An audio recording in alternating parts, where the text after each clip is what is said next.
Hello everyone, welcome in ABC's important initiative that is खुद से तेज। और आज भाई ये है हमारी वीडियो नंबर 2 इन खुद से तेज, जिसके अंदर हम एटॉमिक स्ट्रक्चर के बारे में पढ़ेंगे, जो कि फिजिक्स का एक लेसन है। ये देखेंगे इसके अंदर कि नीट के अंदर एटॉमिक स्ट्रक्चर के जो न्यूमेरिकल्स आते हैं उनको आप लोग कैसे अटेम्प्ट करेंगे, कैसे आपको डीलिंग करनी है, उनके लिए आपकी कितनी प्रिपरेशन होनी चाहिए, आपको एटॉमिक स्ट्रक्चर से रिलेटेड क्या क्या पता होना चाहिए और क्या क्या आपको याद होना चाहिए ताकि आप न्यूमेरिकल बड़ी आसानी से निकाल सके। तो चलिए भाई स्टार्ट करते हैं हमारी वीडियो नंबर 2 ऑफ खुद से तेज। Atomic structure. सबसे पहले डाल्टन ने एटम के बारे में बताया कि जो एटम होता है वो इनडिविजिबल होता है। उसके बाद थॉमसन मॉडल ऑफ एटम आया कि एटम एक पॉजिटिव चार्ज स्फीयर होता है जिसके अंदर इलेक्ट्रॉन एम्बेब्ड होते हैं। फिर रदरफोर्ड का मॉडल ऑफ एटम आया जिससे हमें पता चला कि जो आपका पूरा पूरा चार्ज होता है एक एटम का, वो एक छोटी सी बॉडी सेंटर पे क्या होता है, कंसंट्रेटेड होता है, जिसको उसने न्यूक्लियस बोला। और वो बोला कि इलेक्ट्रॉन होते हैं वो न्यूक्लियस के चारों तरफ घूमते हैं। लेकिन वो ये नहीं बता पाए, रदरफोर्ड ये नहीं बता पाए कि इलेक्ट्रॉन कहाँ घूमते हैं। कोई क्या, जैसे भाई अगर कोई चार्ज पार्टिकल न्यूक्लियस के चारों तरफ घूमता है तो क्या होगा, वो एक्सेलरेट करेगा, और एक्सेलरेट चार्ज पार्टिकल क्या छोड़ते हैं, इलेक्ट्रोमैग्नेटिक रेडिएशन छोड़ते हैं। तो इलेक्ट्रॉन की एनर्जी क्या हो जाएगी, कम। और धीमे धीमे जो आपका इलेक्ट्रॉन घूमता हुआ जो ऑर्बिट में घूम रहा है, जो क्या है, जो आपके न्यूक्लियस के चारों तरफ घूम रहा है, वो कहाँ एंटर कर जाएगा, न्यूक्लियस में। तो इस बारे में आपके रदरफोर्ड नहीं बता पाए थे। उसके बाद आया था आपका Niels Bohr model of atom. Niels Bohr model of atom, जो बोर का मॉडल ऑफ एटम है, उन्होंने बताया कि न्यूक्लियस के चारों तरफ इलेक्ट्रॉन जो घूमते हैं ना, वो सर्टन स्टेशनरी सर्कुलर पाथ में घूमते हैं, जिसको उन्होंने बोला ऑर्बिट। ऑर्बिट का कंसेप्ट नील बोर लेके आए, ठीक है। और उन्होंने क्या किया, अपने एटम के इस मॉडल की, जो उन्होंने स्पेशली हाइड्रोजन के लिए दिया, रेडियस के बारे में, मोमेंटम के बारे में, वेलोसिटी के बारे में, एनर्जी के बारे में कंप्लीट डाटा कैलकुलेट कर दिखाया, ठीक है, जिसको अब हम पढ़ेंगे। देखिए भाई, बोर मॉडल ऑफ एटम ये हाइड्रोजन के ऊपर अप्लाई होता है या हाइड्रोजन लाइक एटम के ऊपर, मतलब जिनके पास वैलेंस सेल में एक इलेक्ट्रॉन हो या जिनके अंदर केवल हो ही एक इलेक्ट्रॉन। जैसे आपका हाइड्रोजन है, इसकी एक ही सेल होती है, एक ही इलेक्ट्रॉन होता है ऑर्बिट न्यूक्लियस के चारों तरफ। आपका हीलियम प्लस आयन, 2 इलेक्ट्रॉन होते हैं। लेकिन आपका बोर मॉडल ऑफ एटम केवल ऐसे एटम्स के लिए ही एप्लीकेबल है या आयंस के लिए जिनके पास वैलेंस सेल में या जिनके पास ऑर्बिट के अंदर एक ही इलेक्ट्रॉन हो, ठीक है भाई, ये ध्यान रखना। और ये इसकी लिमिटेशन भी है कि केवल ये हाइड्रोजन जैसे एटम्स पे ये अप्लाई होता है, किसी और पे नहीं, ठीक है। अब ये भाई आपका न्यूक्लियस, एटम के अंदर न्यूक्लियस होता है, न्यूक्लियस के चारों तरफ होता है ऑर्बिट।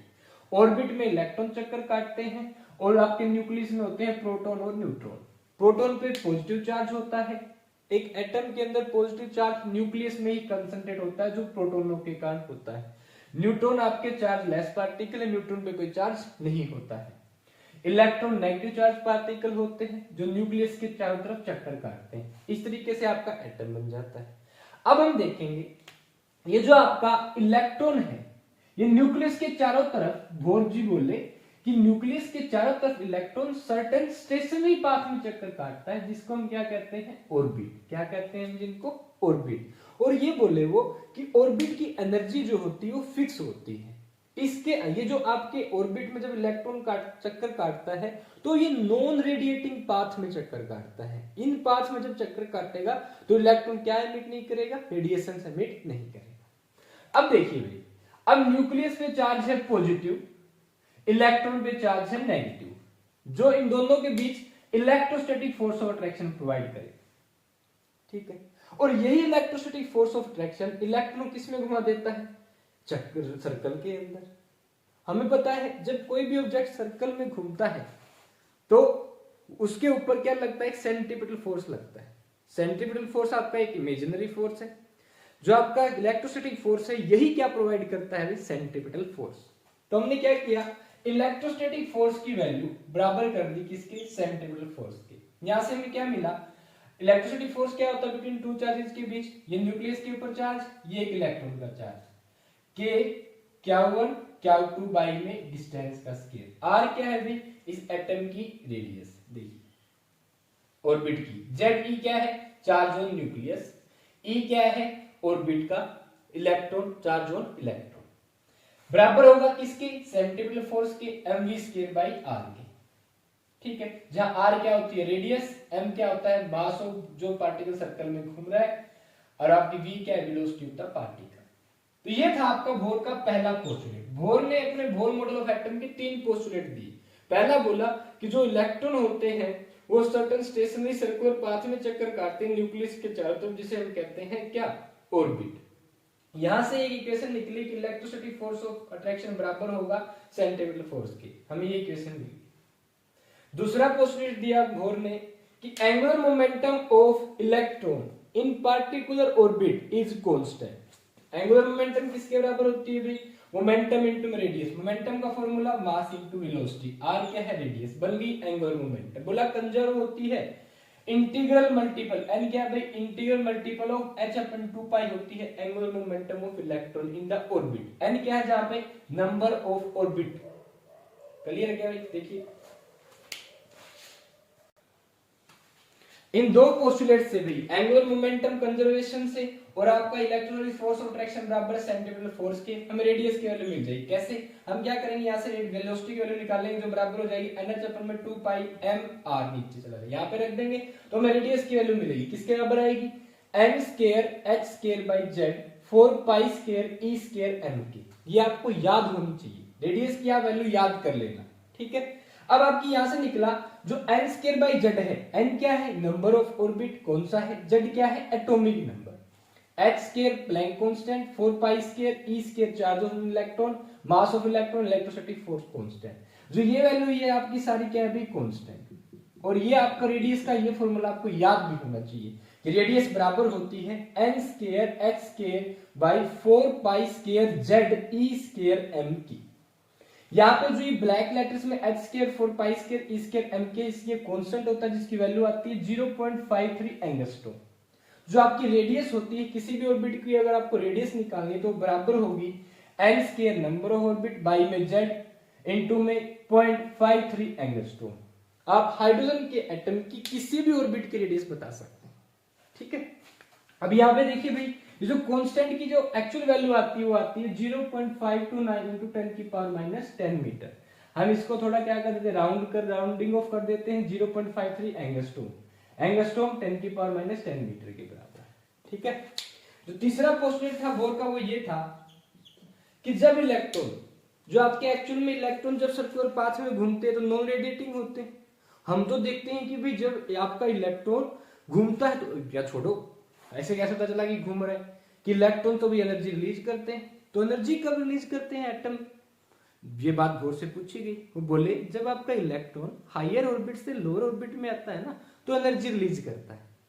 ठीक है, ये क्या था बोर का तीसरा पोस्टुलेट। वो बोले अगर इलेक्ट्रॉन, ये E2 है भाई अपर ऑर्बिट की एनर्जी, E1 है लोअर ऑर्बिट की एनर्जी। हमने मान लिया एक इलेक्ट्रॉन अपर ऑर्बिट से, किसी भी अपर ऑर्बिट से आ रहा है लोअर ऑर्बिट में, तो इन दोनों के डिफरेंस, एक पहले जो आपका अपर ऑर्बिट है उसकी एनर्जी का डिफरेंस किसके साथ, जिस ऑर्बिट में वो आ रहा है उसके साथ, ठीक है, बराबर हुआ किसके, h न्यू एनर्जी के। इतनी एनर्जी रिलीज करेगा। मानो इलेक्ट्रॉन अपर ऑर्बिट से लोअर ऑर्बिट में आया तो दोनों ऑर्बिट की जो एनर्जी है इन दोनों के डिफरेंस के बराबर की एनर्जी क्या कर देगा, रिलीज कर देगा।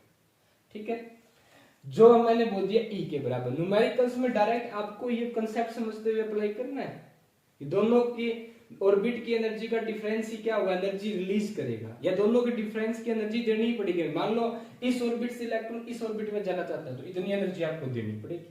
अगर अपर ऑर्बिट से लोअर ऑर्बिट में आता है तो इतनी एनर्जी क्या होगी, रिलीज। अब एनर्जी में पता है भी इन टर्म ऑफ लैम्डा किसके बराबर होती है, hc बाई लैम्डा के। मुझे 1 बाई लैम्डा की वैल्यू पता है, किसके बराबर होती है भी rz स्क्वायर इनटू में 1 बाई n1 का स्क्वायर माइनस 1 बाई n2 का स्क्वायर। तो इस तरीके से आपका जो एनर्जी का फॉर्मूला बनता है, कितनी एनर्जी रिलीज करेगा इन टर्म ऑफ लैम्डा और further in term of orbit, कि कौन से ऑर्बिट से किस ऑर्बिट में आ रहा है। ये आपका पहला ऑर्बिट, लोअर ऑर्बिट लेना वैल्यू जब भी न्यूमेरिकल निकालने, ये वाला लेंगे आप अपर ऑर्बिट। ठीक है, यहाँ पे जो आर है ये क्या आपका रिडबर्ग कांस्टेंट, जिसकी वैल्यू होती है 1.1 × 10⁻⁷ मीटर इनवर्स। मीटर के केस में देखें, अगर आप एंगस्ट्रॉम में लिखना चाहें तो आर की वैल्यू होती है 1/912 एंगस्ट्रॉम। और ये एंगस्ट्रॉम नीचे है, ध्यान रखना, ऊपर आएगा तो एंगस्ट्रॉम इनवर्स हो जाएगा। ठीक है, फिर भी आप नीचे एंगस्ट्रॉम रखना। Okay report. अब देखिए भाई यहाँ पे जो आपका 1/λ है, वेवलेंथ आपको कभी भी निकालनी बराबर होती है किसके, RZ² इंटू में 1/n1 का स्क्वायर माइनस 1/n2 का स्क्वायर। ये ध्यान रखना, यहाँ पे जो n2 है ये अब हायर ऑर्बिट लेंगे आप, और n1 ही लोअर ऑर्बिट लेंगे। ठीक, ऐसे नहीं कि यहाँ पे n की वैल्यू 1 ही है, ये 2 है, नो, ये बताया गया है कि n2 का सिग्निफिकेंस क्या है, अपर ऑर्बिट, और n1 क्या है, लोअर ऑर्बिट। ठीक है, तो आपकी जो एनर्जी की वैल्यू आएगी वही आएगी कि जब इलेक्ट्रॉन अपर ऑर्बिट से लोअर ऑर्बिट में आएगा तो एनर्जी रिलीज करेगा। ठीक है भाई, अब देखिए जो आपका रिडबर्ग कांस्टेंट है ये भाई मास नंबर पे डिपेंड करता है। किस पे डिपेंड करता है, मास नंबर पे। ये क्या मतलब, अगर किसी का मास ज्यादा है, किसी का मास क्या है भाई, ज्यादा, तो आपकी आर की वैल्यू भी क्या होती है, ज्यादा। ये ध्यान रखना। ठीक है, रिडबर्ग कांस्टेंट की वैल्यू भी क्या हो जाएगी, ज्यादा होगी, नॉर्मली बढ़ जाती है। ठीक है, फॉर एग्जांपल मान लो मैंने बोला एक प्रोटियम है, एक ड्यूटेरियम, एक ट्रिटियम है, बताइए आर की वैल्यू ज्यादा किसके लिए होगी, ट्रिटियम के लिए, उसके बाद ड्यूटेरियम के लिए, फिर आपके प्रोटीन के लिए। ठीक, क्योंकि तीनों का एटॉमिक नंबर 1 है, मास नंबर क्या है, प्रोटियम का 1, ड्यूटेरियम का 2 और ट्रिटियम का 3। ठीक है, अब मान लो हीलियम और हाइड्रोजन में पूछ रहे तो हीलियम के लिए आर की वैल्यू क्या होगी, ज्यादा। ठीक है, यहां से क्या बोल देते हैं आपको, सुनिए, हमें पता है लैम्डा निकालते हैं, लैम्डा से हम क्या निकाल सकते हैं, फ्रीक्वेंसी। कैसे, मुझे पता है C में लैम्डा किसके बराबर होता है, फ्रीक्वेंसी। तो कई बार वो आपके क्या करेंगे, फ्रीक्वेंसी कंपेयर करवा देंगे, बोलेंगे ऑर्बिट के अंदर सेम ट्रांजिशन हो रहा है। ट्रांजिशन का मतलब इलेक्ट्रॉन अपर ऑर्बिट से लोअर ऑर्बिट में जा रहा है, या लोअर से अपर जा रहा है, इसे कहते हैं ट्रांजिशन शब्द इस्तेमाल करते हैं इसके लिए। तो क्या बताइए किसकी फ्रीक्वेंसी सबसे ज्यादा होगी, अगर ट्रांजिशन सेम है तो आप क्या करेंगे, और एटॉमिक नंबर, ठीक है, एटॉमिक नंबर के बेस पे और रिडबर्ग कांस्टेंट के बेस पे फिर आपको क्या कंपेयर करना पड़ेगा कि किसकी फ्रीक्वेंसी क्या होगी ज्यादा। ये दो ही फैक्टर बचेंगे, ये तो क्या दे देंगे वो सही। फिर आप क्या करेंगे, एटॉमिक नंबर देखेंगे और रिडबर्ग कांस्टेंट की वैल्यू देखेंगे। मैं कह दूं मैं आपको तीनों ही क्या दे दूं, तीनों में अगर आपको मैंने दे दिए भी, एक प्रोटियम, एक ड्यूटेरियम, एक ट्रिटियम, बताइए किसके लिए फ्रीक्वेंसी की वैल्यू सबसे ज्यादा होगी, जिसका आर क्या होगा, ज्यादा। जड़ तो हाइड्रोजन के लिए सेम हो गया, आर किसके लिए ज्यादा होगा, ट्रिटियम के लिए, तो फ्रीक्वेंसी की वैल्यू किसके लिए ज्यादा आ जाएगी, ट्रिटियम के लिए। ठीक है, ऐसे ही न्यूमेरिकल आपके सामने आएंगे, इन्हीं फॉर्मूला को अप्लाई करते हुए आपको निकालना।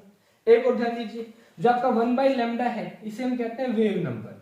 क्या कहते हैं, वेव नंबर। देखिए इसका मतलब क्या है, पहले ये समझिए, 1/λ, 1 मतलब 1 मीटर में कितनी वेवलेंथ बन रही है, और इसे हम क्या कहते हैं, वेव नंबर। इसे लिखते हैं न्यू बार से। तो जो 1/λ इज इक्वल टू होता है भाई न्यू बार की वेव नंबर, इसे हम क्या कहते हैं, वेव नंबर। ठीक है, अब आगे ध्यान दीजिए, बोले जो आपका इलेक्ट्रॉन जब अपर ऑर्बिट से लोअर ऑर्बिट में आता है, मैं कह दूं अपर ऑर्बिट तो क्या है आपकी इनफाइनाइट ऑर्बिट है, फिर मैंने कुछ ऑर्बिट आपको लिमिटेड बोल दी। देखिए एक बार मैंने बोला पहला ऑर्बिट, दूसरा ऑर्बिट, तीसरा ऑर्बिट, चौथा ऑर्बिट, पांचवा ऑर्बिट, छठा ऑर्बिट, सातवां, आठवां, नौवां, 10वां, ऐसे इनफाइनाइट ऑर्बिट है। ठीक है, मतलब जब आपका इलेक्ट्रॉन किसी हायर ऑर्बिट से लोअर ऑर्बिट में आता है तो क्या रिलीज करता है, एनर्जी। अगर एनर्जी रिलीज होगी, देखिए अगर एनर्जी रिलीज होगी तो हम ये समझ सकते हैं कि फ्रीक्वेंसी भी मिलेगी हमें, एक प्रकार की लाइट ही बाहर निकलेगी। अगर लाइट बाहर निकली, उसकी एनर्जी बाहर निकली, तो क्या बाहर निकलेगी, फ्रीक्वेंसी, और क्या बाहर मिलेगी आपको, वेवलेंथ भी मिलेगी। अगर लाइट के अंदर एनर्जी, अगर एनर्जी आ रही है तो फ्रीक्वेंसी भी आ रही है, और क्या आ रही है भाई, वेवलेंथ। तो आप सेम फ्रीक्वेंसी पूछ सकते हैं, एनर्जी पूछ सकते हैं, और क्या पूछ सकते हैं, वेवलेंथ। ऐसे ही न्यूमेरिकल्स आएंगे, बस आपको केवल मैथमेटिकल अप्रोच करके अप्लाई करना। अब देखिए क्या बात है, बोला जो हाइड्रोजन का जो ऑर्बिट होता है, हाइड्रोजन का जो एटम है, इसके जो ऑर्बिट्स हैं इनकी हमने एनर्जी कैलकुलेट कर रखी है। जो हाइड्रोजन का पहला ऑर्बिट है उसकी एनर्जी होती है -13.6 इलेक्ट्रॉन वोल्ट, सेकंड ऑर्बिट की एनर्जी है -3.4 इलेक्ट्रॉन वोल्ट, थर्ड ऑर्बिट की है -1.51 इलेक्ट्रॉन वोल्ट, फोर्थ ऑर्बिट की है -0.85 इलेक्ट्रॉन वोल्ट, फिफ्थ ऑर्बिट के हाइड्रोजन का जो फिफ्थ ऑर्बिट उसकी एनर्जी होती है -0.54 इलेक्ट्रॉन वोल्ट। ये एनर्जी आपको याद होनी चाहिए। ये कैसे आई मैं आपको अभी बताऊंगा ये भी, ठीक है। अब ध्यान दीजिए, जब आपका इलेक्ट्रॉन अपर ऑर्बिट से लोअर ऑर्बिट में आता है ना, तो एक प्रकार से एक स्पेक्ट्रम बनाता है। जब इलेक्ट्रॉन अपर ऑर्बिट से लोअर ऑर्बिट में आते हैं, लोअर ऑर्बिट में आता है तो एक स्पेक्ट्रम रिलीज होता है। ये स्पेक्ट्रम किस चीज का भाई? एनर्जीज का स्पेक्ट्रम रिलीज होता है, और फ्रीक्वेंसीज का स्पेक्ट्रम रिलीज होता है, और किसका? वेवलेंथ का स्पेक्ट्रम रिलीज होता है। कैसे? बोले जो आपका इलेक्ट्रॉन मान लो फिफ्थ ऑर्बिट से आ रहा है, अभी फिफ्थ ऑर्बिट से कहां आ सकता है? फोर्थ ऑर्बिट में, तो एक एनर्जी रिलीज होगी। दोनों की एनर्जी का डिफरेंस, फिफ्थ ऑर्बिट की एनर्जी का डिफरेंस और फोर्थ ऑर्बिट की एनर्जी का डिफरेंस, एक एनर्जी रिलीज होगी, तो मतलब एक फ्रीक्वेंसी रिलीज होगी, तो मतलब एक वेवलेंथ भी रिलीज होगी। समझ में आ रहा है? एनर्जी अगर आपको देखिए कहीं पे एनर्जी है तो आप फ्रीक्वेंसी पता कर सकते हो, वेवलेंथ भी, तीनों एक दूसरे से जुड़ी हुई है। अब मान लो फोर्थ से कहा गया थर्ड में, तो फोर्थ से थर्ड में जाते समय एक एनर्जी रिलीज होगी। या क्या हो सकता है? पांचवें से किस में आ जाए? थर्ड में आ जाए, या पांचवें से दूसरे में आ जाए, या पांचवें से पहले में आ जाए। हर बार क्या होगी? एक नई एनर्जी रिलीज होगी। क्यों? क्योंकि जो ऑर्बिट की एनर्जी का डिफरेंस देखिए, मान लो पांचवें से तीसरे में आ रहा है, पांचवें से तीसरे में आ रहा है, तो इन दोनों की एनर्जी के डिफरेंस की एनर्जी निकलेगी। आपका चौथे से तीसरे में आ रहा है, तो दोनों के बीच की एनर्जी का जो डिफरेंस है वही एनर्जी रिलीज होगी। ऐसे ही मान लो तीसरे से पहले में आ रहा है, तो इन दोनों के बीच की डिफरेंस की एनर्जी रिलीज होगी। ठीक है भाई, इस तरीके से हमने देखा कि एक प्रकार से पार्टिकुलर क्या बनता है? स्पेक्ट्रम बनता है, जो एक हाइड्रोजन का एटॉमिक स्पेक्ट्रम। ध्यान रखना है, एटम की स्टडी कर रहे हैं हाइड्रोजन की, और हाइड्रोजन के एटम में एटॉमिक स्पेक्ट्रम रिलीज होता है जैसे ट्रांजिशन होते हैं इलेक्ट्रॉन्स के। ठीक है, कब? जब अपर ऑर्बिट से लोअर ऑर्बिट में आता है। रीजन क्या है? वो अपर ऑर्बिट से आते समय चौथे में भी आ सकता है, पांचवें से तीसरे में भी आ सकता है, दूसरे में भी आ सकता है, पहले में भी आ सकता है। According to energy difference groups of energies क्या होंगी भाई? रिलीज होंगी। अब देखिए, जब भी इलेक्ट्रॉन किसी भी ऑर्बिट से अगर पहले ऑर्बिट में आता है, ठीक है, तो एक पार्टिकुलर सीरीज बनती है एनर्जीज की, जिसे हम कहते हैं क्या? Lyman series.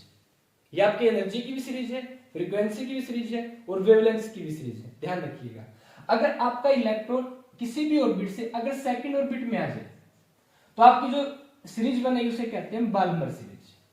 अगर इलेक्ट्रॉन अपर किसी भी ऑर्बिट से थर्ड ऑर्बिट में आ जाए, तो जो एनर्जी की सीरीज रिलीज होगी उसे कहेंगे क्या? Paschen series. जैसे वेब सीरीज आती है ना, ऐसे ही ये बनती है। अगर ऑर्बिट आप इलेक्ट्रॉन अपर ऑर्बिट से फोर्थ ऑर्बिट के अंदर आ रहा है, ब्रैकेट सीरीज। अगर अपर ऑर्बिट से फिफ्थ ऑर्बिट के अंदर आ रहा है, तो कौन सी सीरीज रिलीज होगी? पीफर्ड सीरीज। ठीक है, आपसे पूछ लेते हैं। ये 5 सीरीज है हाइड्रोजन एटम की, जो हम जनरली स्टडी करते हैं। ये आपके हाइड्रोजन के एटम का क्या है? स्पेक्ट्रम। अब ध्यान दीजिए आगे फर्दर कैसे क्वेश्चन पूछते हैं। आपसे पूछेंगे लाइमन सीरीज एनर्जी की किस स्पेक्ट्रम में लाई करती है? That is in UV region में। किस में लाई करती है भी? यूवी रीजन में। कौन? Lyman series. मतलब मैक्सिमम एनर्जी कब रिलीज होगी? जब कोई भी इलेक्ट्रॉन अपर ऑर्बिट से पहले ऑर्बिट में आएगा ना, तो ध्यान रखना मैक्सिमम एनर्जी रिलीज होती है।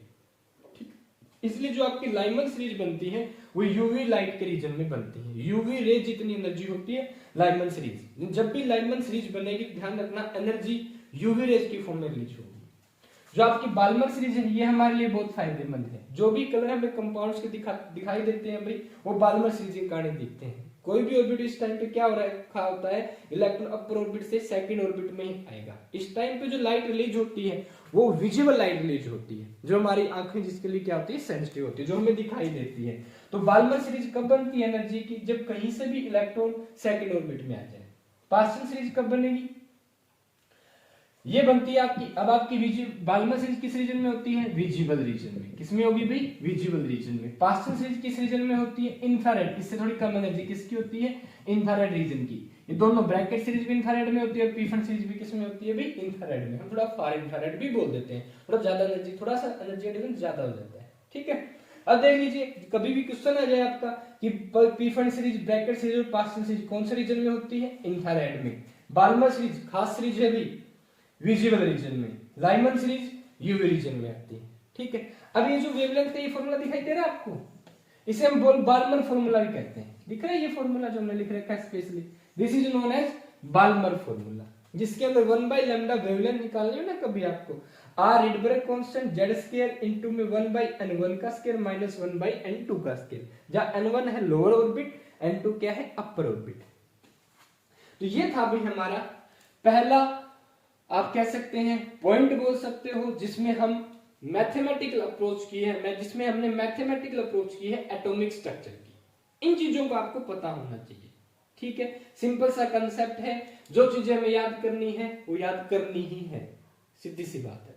अगर ये आपको याद है, ये चीज आपको पता है कैसी घटना घटित हो रही है, तो आप कोई भी एटॉमिक स्ट्रक्चर का न्यूमेरिकल आसानी से निकाल सकते हैं।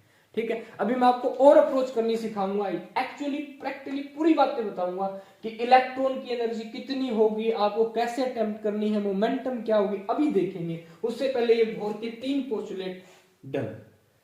पास्टल सीरीज, ये सीरीज आपकी एटॉमिक स्पेक्ट्रम हाइड्रोजन का डन। आपको ये लर्निंग, ये आपको याद कर लेनी है। पहले ऑर्बिट की एनर्जी -13.6 इलेक्ट्रॉन वोल्ट, सेकंड की -3.4 इलेक्ट्रॉन वोल्ट, थर्ड की -1.51 इलेक्ट्रॉन वोल्ट, फोर्थ की -0.5 इलेक्ट्रॉन वोल्ट, -0.54 इलेक्ट्रॉन वोल्ट। ये आप लोगों को याद होना चाहिए। ऑल द बेस्ट, करिए अच्छे से भाई, स्क्रीनशॉट ले लीजिए। अब देखिए भाई, हम स्टडी करेंगे कुछ प्रोपोर्शनैलिटीज की, जिससे न्यूमेरिकल पूछे जाते हैं। अब आपको क्या बोलेंगे, आपको एक एलिमेंट देंगे जो हाइड्रोजन के जैसे होंगे, मतलब जिनके ऑर्बिट में एक ही इलेक्ट्रॉन होगा। जैसे हाइड्रोजन दे दिया हीलियम, तो हीलियम प्लस देंगे, एक इलेक्ट्रॉन चला जाएगा। लिथियम दे दिया, लिथियम 2 प्लस देंगे, 2 इलेक्ट्रॉन चले जाएंगे। एक ही इलेक्ट्रॉन होना चाहिए ऑर्बिट में, तब अप्लाई होंगे। देखिए, अगर आप किसी भी ऑर्बिट की या किसी भी एलिमेंट्स की रेडियस को कंपेयर करना है ऑर्बिट के हिसाब से, देखिए भी कैसे कंपेयर करेंगे। जो रेडियस होती है किसी भी ऑर्बिट की, वो डायरेक्टली प्रोपोर्शनल होती है n स्क्वायर बाय z की। मतलब n क्या है, नंबर ऑफ ऑर्बिट के स्क्वायर के, और z क्या है, एटॉमिक नंबर के। n स्क्वायर के डायरेक्टली प्रोपोर्शनल, z के क्या होती है, इनवर्सली प्रोपोर्शनल। ये प्रोपोर्शनलिटी आपको याद होनी चाहिए। जो एनर्जी होती है एक ऑर्बिट के अंदर, इलेक्ट्रॉन की energy, total energy, energy in nth orbit directly proportional होती है भाई किसके, z स्क्वायर बाय में n स्क्वायर। इस प्रोपोर्शनलिटी से निकालते हैं। जहां पे डायरेक्टली जाएंगे तो कुछ कांस्टेंट लगाएंगे, कुछ कांस्टेंट बचते हैं। जैसे रेडियस में देखा था ना 0.53 आ रहा था, ऐसे एनर्जी में भी आता है कांस्टेंट, मैं बताऊंगा आपको अभी आगे। जस्ट वेलोसिटी के लिए भी हमें पता है हाफ एम वी स्क्वायर से कंपेयर कर सकते हैं, हाफ एम वी स्क्वायर। मान लो आपको एनर्जी का याद है, तो एम का तो कोई होता नहीं, वी स्क्वायर को इसका रूट कर देना, एनर्जी बन गई। तो क्या हो जाता है आपका, वेलोसिटी डायरेक्टली प्रोपोर्शनल होती है किसके, z बाय में n। ठीक है, इससे आप क्या है, किन्हीं भी दो एटम्स की वेलोसिटी कंपेयर कर सकते हो, जिनका एटॉमिक नंबर आपको अलग दे दे, और क्या चाहे ऑर्बिट का नंबर भी अलग दे दे। आप आसानी से प्रोपोर्शनैलिटी का यूज करके क्या कर लेंगे, कंपैरिजन कर लेंगे, रेशियोज निकाल देंगे उनकी वेलोसिटी का, उनकी एनर्जी का, उनकी रेडियस का। टाइम पीरियड भाई, टाइम जो time period of revolution of electron होता है ना किसी भी ऑर्बिट में, ये डायरेक्टली प्रोपोर्शनल होता है किसके, 3 से याद रखा है भाई हमने, n क्यूब बाई में z के। देखिए 3 टाइम पीरियड, 3 n आ रहा है तो n का समझ लिया। ठीक है, 3 में n आ गया और 3 है ऊपर तिया कर दिया, नीचे z square. 3 time period, 3 2 t से 3 टाइम पीरियड बन गया, 3 2। ठीक है, और n ऊपर आया, n में आ रहा 3, तो n आपका ऊपर आ जाएगा। याद रखने का तरीका है अपना, है ना, रट्टा मत मारना, आसानी से हो जाता है। 3 2 n cube by z square. अब पता है फ्रीक्वेंसी इलेक्ट्रॉन के रिलेशन की भाई, न्यू से लिख दी मैंने, इनवर्सली प्रोपोर्शनल होती है, टाइम पीरियड के अपोजिट होती है, क्या हो जाएगा, directly proportional z square by में n क्यूब की। ऐसी काइनेटिक एनर्जी, देखिए जो एनर्जी है ये काइनेटिक एनर्जी के लिए अप्लाई होगा। किन्हीं भी दो एटम्स के इलेक्ट्रॉन की, अगर आपको किसी भी ऑर्बिट की, इलेक्ट्रॉन के किसी भी ऑर्बिट की, अब चाहे आपको सेम ऑर्बिट दे रखा हो, दो अलग अलग एलिमेंट दे रखा हो, उनकी एनर्जी कंपेयर करनी हो, प्रोपोर्शनलिटी यही रहेगी। चाहे आपको एक ही एलिमेंट दे रखा है, अलग ऑर्बिट की एनर्जी कंपैरिजन करनी हो, तो भी आपको क्या रहेगी, प्रोपोर्शनलिटी यही रहेगी। ऐसे ही काइनेटिक एनर्जी डायरेक्टली प्रोपोर्शनल होगी किसके भाई, z स्क्वायर बाई में n स्क्वायर की। पोटेंशियल एनर्जी से E मैंने बोल दिया, पोटेंशियल एनर्जी डायरेक्टली प्रोपोर्शनल होगी किसके, z स्क्वायर बाई में n स्क्वायर के। ऐसे टोटल एनर्जी डायरेक्टली प्रोपोर्शनल होगी E टोटल, इलेक्ट्रॉन की total energy z square by में n स्क्वायर। ठीक है, ध्यान रखिए काइनेटिक एनर्जी, इलेक्ट्रॉन कितनी स्पीड से जा रहे हैं, पोटेंशियल एनर्जी रेस्ट में होने पे कितनी एनर्जी होगी, टोटल एनर्जी दोनों का sum, kinetic energy plus potential energy का सम, उनकी प्रोपोर्शनलिटी बता दी। अब अगर आपको मैं कह दूं, बताइए इलेक्ट्रॉन चक्कर काट रहा है तो करंट भी फ्लो होगा, चार्ज पार्टिकल मूव करता है, तो करंट किसके डायरेक्टली प्रोपोर्शनल होगा, करंट कैसे कंपेयर करेंगे, सीधी सी बात है, जो करंट होगा भाई किसके डायरेक्टली प्रोपोर्शनल हो जाएगा, z स्क्वायर बाई में n क्यूब की। जो कैसे निकाल दिया, सीधी सी बात, करंट किसके बराबर होता है, चार्ज भाग में टाइम। अब चार्ज की तो क्या न एन है न जेड है, चार्ज में टाइम में है, टाइम के क्या हो गया इनवर्सली प्रोपोर्शनल, टाइम की प्रोपोर्शनलिटी क्या थी 3 3 2, मैंने अपोजिट कर दिया, सिंपल। ऐसे आपकी भी ये हो गया हमारा 8 9th फैक्टर करंट। नंबर 10 पे हम कंपेयर कर रहे हैं एंगुलर मोमेंटम। तो ये एंगुलर मोमेंटम की क्या प्रोपोर्शनलिटी होगी, अगर आपकी दो ऑर्बिट के इलेक्ट्रॉन की एंगुलर मोमेंटम कंपेयर करवा ले तो कैसे करेंगे, हमें पता है अभी एमवीआर किसके बराबर होती है, एंगुलर मोमेंटम एल से लिखते हैं एंगुलर मोमेंटम को, बराबर होती है एनएच अपन में 2 पाई की। तो आपकी एंगुलर मोमेंटम किसके डायरेक्टली प्रोपोर्शनल हो जाएगी, L directly proportional to N, number of orbit के only. Angular momentum number of orbit के डायरेक्टली प्रोपोर्शनल होती है, ठीक है। कैसे निकाल सकते हो, v इंटू में यार हमें पता है वेलोसिटी m का तो कोई प्रोपोर्शनलिटी नहीं है ना ऑर्बिट के नंबर के हिसाब से, ना ही एटॉमिक नंबर z के हिसाब से। वेलोसिटी क्या प्रोपोर्शनलिटी होती है, डायरेक्ट z बाई में n। रेडियस किसकी डायरेक्शन होती है, इनटू में n स्क्वायर बाई z। ऐसे निकाल भी सकते हैं, n से n कैंसिल, z से कैंसिल, क्या आ गया n के डायरेक्टली प्रोपोर्शनल। ये होगी आपकी 10 प्रोपोर्शनलिटी, ठीक है। ये आपकी क्या एंगुलर मोमेंटम, नॉर्मल मोमेंटम पूछे तो सामान्य momentum m T angular momentum अलग भी मोमेंटम अलग। मोमेंटम क्या होती है, मास इनटू में वेलोसिटी। अगर मोमेंटम की मोमेंटम में p से लिख रहा हूं किसके डायरेक्शन हो जाएगी, वेलोसिटी इफेक्ट पर जाए क्या होता है z बाई में n। तो अगर आपको बोल दे किन्हीं भी दो ऑर्बिट्स में अलग अलग एटम्स के लिए मोमेंटम क्या कीजिए कंपेयर कीजिए, तो कैसे कंपेयर करेंगे भी, z बाई n के डायरेक्टली प्रोपोर्शनल होती है, दोनों में मोमेंटम टेक लेना, कांस्टेंट क्या जाएगा दोनों में से। देखिए किसी भी प्रोपोर्शनलिटी कैसे डील कर, देखिए मैं यहां समझा रहा हूं आपको। मान लीजिए मुझे मोमेंटम की प्रोपोर्शनलिटी डील करनी है। फॉर एग्जांपल मैंने बोला momentum of hydrogen atom second orbit की का रेशियो बताइए momentum of helium atom third orbit से। तो भाई सबसे पहले हाइड्रोजन की मोमेंटम लिखिए, कैसे लिखेंगे, momentum of hydrogen second orbit की बराबर हो जाएगी, डायरेक्टली उठाएंगे बराबर ले जाएंगे, एक कांस्टेंट निकालो अपनी मर्जी से, और ये कांस्टेंट सभी के लिए क्या होगा सेम। z की वैल्यू हाइड्रोजन के लिए 1, ऑर्बिट कौन सा दे दिया 2। इसका रेशियो निकालना है किसके साथ, मोमेंटम हीलियम से थर्ड ऑर्बिट के साथ। अगेन भाई कैसे लिखे मोमेंटम हीलियम की, directly proportional z by n के डायरेक्टली उठाएंगे तो कांस्टेंट सभी के लिए सेम। z की वैल्यू हीलियम के लिए 2, कौन सा ऑर्बिट थर्ड, बस कर दो कंपेयर भी, दोनों का रेशियो निकाल दो, वैसे तो निकल गया। देखा जाए तो क्या बन गया, इसका k/2 हो गया, ये कितना हो गया k2/3। सिंपल सीधा रेशियो निकाल दीजिए। अगर आपको प्रोपोर्शनलिटी याद z बाई n, आप हाइड्रोजन का z बाई n रख दो, हीलियम का z बाई n रख दो, कंपेयर कर दो, कांस्टेंट को तो यूज भी ना करो, कितना हो जाएगा ये 3 कितना 3:4। डायरेक्ट भी निकाल सकते थे z बाई n से, सीधा z बाई n की वैल्यू रखिए, जैसे मैं आपको यहाँ निकाल के दिखा रहा हूँ। हाइड्रोजन की क्वेश्चन आ गया, प्रोपोर्शनलिटी की रेशियो कैसे निकालेंगे, हाइड्रोजन की प्रोपोर्शनलिटी किसके डायरेक्शन में, मोमेंटम की प्रोपोर्शनलिटी किसके डायरेक्टली प्रोपोर्शनल होती है, z बाई n की। तो हाइड्रोजन का z बाई n, तो z क्या है हाइड्रोजन का 1, n क्या 2, ही बोला है 1 2। रेशियो निकालना है किसके, हीलियम का, हीलियम का कितना है एटॉमिक नंबर 2, ऑर्बिट कौन सा हो गया तीसरा 2 3, आ गया रेशियो। इसको यहाँ क्रॉस मल्टीप्लाई कर दीजिए, कितना आ गया 3:4, दैट इज द आंसर। किसी भी प्रोपोर्शनलिटी कैसे डील कर लेंगे, वेलोसिटी इसकी पूछिए, इसकी डायरेक्शन होता है, यही वेलोसिटी कहा जाता है उधर। मेरे हमने क्या कंपेयर कर दिया, हाइड्रोजन के सेकंड ऑर्बिट की वेलोसिटी को कंपेयर कर दिया हीलियम के थर्ड ऑर्बिट की वेलोसिटी से। और ये ध्यान रखना हीलियम लाइक है, मतलब ये हीलियम प्लस आयन आएगा।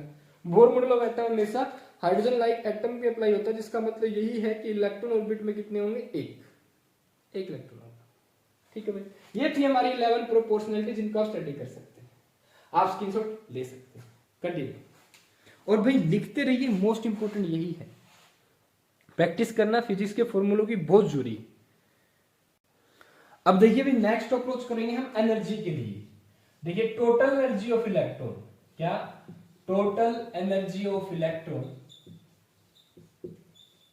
जो हाइड्रोजन का एटम है इसमें रिवॉल्व कर रहा है, न्यूक्लियस के चारों इलेक्ट्रॉन रिवॉल्व कर रहा है, उसकी टोटल एनर्जी कितनी होती है, energy of electron in hydrogen के किसी भी ऑर्बिट में बतानी हो, जो टोटल एनर्जी होती है ध्यान रखना कितनी होती है, -13.6 इलेक्ट्रॉन वोल्ट इनटू में z² बाई n²। ये प्रोपोर्शनलिटी बन जाएगी, क्या होता है कांस्टेंट। तो energy of nth orbit directly होगी किसके, z² बाई n² की। जहां डायरेक्टली को बराबर में कन्वर्ट करेंगे इक्वल के निशान में, तो कांस्टेंट कांस्टेंट कितना आता है एनर्जी ऑफ nth ऑर्बिट के लिए -13.6 इलेक्ट्रॉन वोल्ट। ठीक है, अब ध्यान दीजिए भी, एक्चुअली ये चीजें मैं आपको एबीसी फिजिक्स वर्ल्ड में डीपली स्टडी करवाऊंगा। ठीक है, अभी हम खुद से तेज में, आपको ये याद होना चाहिए, ये बताना है, इसलिए मैं अभी आपके लिए डायरेक्ट ले रहा हूं चीजें भी। फिर भी मैं आपको ये वाला पॉइंट एनर्जी का तो कैलकुलेट करके दिखाऊंगा। देखिए अब मैं आपको ये बताऊंगा कैसे टोटल एनर्जी ये है। ठीक है, सबसे पहले ये बताइए मुझे, जो आपके इलेक्ट्रॉन के साथ इलेक्ट्रोस्टैटिक फोर्स ऑफ अट्रैक्शन हो जेड ई बाई क्या होता है, आर का स्क्वायर, ये बराबर होता है किसके, एम वी स्क्वायर बाई में किसके, आर की। ये होता है आपका सेंट्रीफ्यूगल फोर्स, बोर का पहला पोस्टुलेट। क्या आप यहां से काइनेटिक एनर्जी निकाल सकते हैं? कैसे निकालें भाई, आर से आर कैंसिल, क्या मैं इसको 1/2 से मल्टीप्लाई कर दूं, इसको भी 1/2 से मल्टीप्लाई कर दूं, होगी ये क्या हुई भी, काइनेटिक एनर्जी ऑफ इलेक्ट्रॉन। तो बताइए काइनेटिक एनर्जी ऑफ इलेक्ट्रॉन कितनी हो जाएगी, के जेड ई स्क्वायर बाई में 2r, कितनी हो जाएगी, के जेड ई स्क्वायर बाई में 2r। अगर के की वैल्यू रख दे तो भाई जेड ई स्क्वायर बाई में के की वैल्यू क्या होगी, 4 पाई एप्सिलॉन नॉट इनटू में 2r, 2 को मैं यहां ये मल्टीप्लाई कर दूं इनटू में r, ये क्या हो गया भाई, काइनेटिक एनर्जी की वैल्यू होगी। तो इलेक्ट्रॉन की अगर ये हाइड्रोजन एटम में अप्लाई करा, जेड की वैल्यू कितनी हो जाएगी, 1।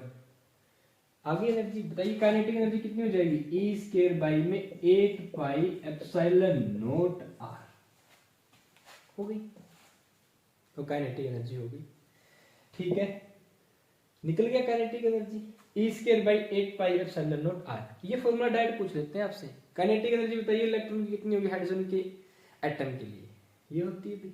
ऐसी पोटेंशियल एनर्जी पूछ ले, तो पोटेंशियल एनर्जी का क्या फॉर्मूला होता है बताइए भाई, क्या के दो चार्ज क्या है, न्यूक्लियस पे चार्ज इनटू में ई, चार्ज ऑन इलेक्ट्रॉन कितना होता है, माइनस ई, जब भी रखे पूरा चार्ज रख लेना, बाई में कितना भाई, आर।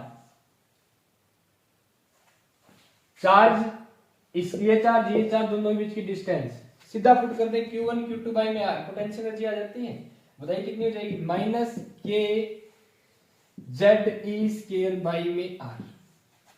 ये आ गई पोटेंशियल एनर्जी किसकी, इलेक्ट्रॉन की, हाइड्रोजन के पहले ऑर्बिट के अंदर जो इलेक्ट्रॉन्स की पोटेंशियल एनर्जी कितनी होगी, इतनी के की वैल्यू रख दो, जेड की वैल्यू क्या हो गया हाइड्रोजन के लिए 1, क्या हो गया के की वैल्यू ई स्क्वायर बाई में के की value 4 pi epsilon nought into में आर, क्या माइनस का, तो पोटेंशियल एनर्जी कितनी आएगी, minus E square by 4 pi epsilon not are.